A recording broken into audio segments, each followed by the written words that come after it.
Манай сургууль хаагдаж бусад багш нарынхаа нэгэн адил ажилгүй боллоо. Гэр орноо авч явах, үр хүүхдээ тэжээх, тэднийхээ сургууль соёлын бэлтгэлийг хангах ёстой болохоор хэсэг хугацаанд зоогийн газар зөөгчээр ажиллалаа. Ажил хүнийг голдог болохоос хүн ажлыг голдгүй юм гэсэн аавынхаа сургаал үгийг хар угаасаа дуулж өссөн болохоор ямар ч ажлыг голж шиллгүй хийж сурсан юм. Ажил хаагдчихлаа, би халагдчихлаа гэд цаг алдаж гэртээ элгээ тэрвэрч суухын оронд зөөгчж болохноо хийя гэж хатуу шийдэж үлээ. Тэгж ажилласнаа одоо ч би олз гэж боддог. Ориглон дарсыг яаж задлах, улаан цагаан дарсыг ямархуу хундганд яаж хундаглах, зоогийн газрын ширээг хэрхэн засах, аяга тавг халдваг сэрээг ямар дарааллаар яаж тавих, тэр бүхнээ хэрхэн яаж угаахаас эхлээд хоолны цэсээ бүрэн цээжлэх, хүнтэй харьцах олон арга ухааныг тэндээс би олж авсан юм.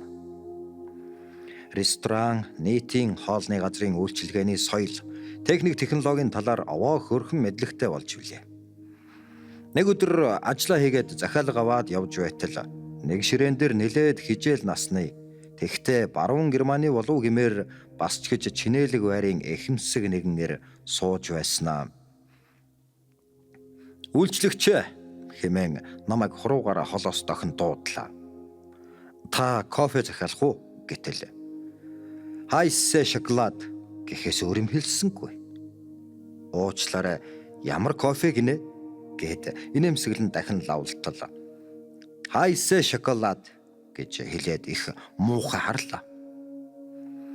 Хайсэ шоколад гэдэг нь махчилж орчуулах юм бол халуун шоколад гэсэн үг л дээ. Германэр намайг дахин лавлахад муухай харж байгааг бодоход утга нь өөр юм болов. Би буруу сонсчихсан юм болов гэж гайхахдаа Герман ахлах үйлчлэгчээс лавлан асуулаа та.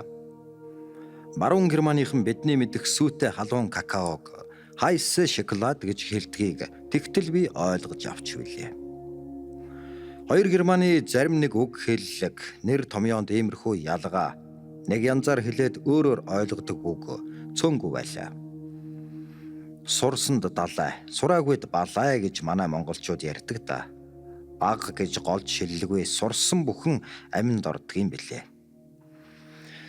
Зоогийн газар зөөгчөөр ажиллаж байхдаа сурч мэдсэн, ажиглаж авсан тэр бүхэн бизнес хийж байсан ч, элчин сайдаар ажилласан ч, хожим улс төрч болсон ч хизээ ямагт ямар ч нөхцөлд хэрэг болсон уу гэхээс тэр болоогүй.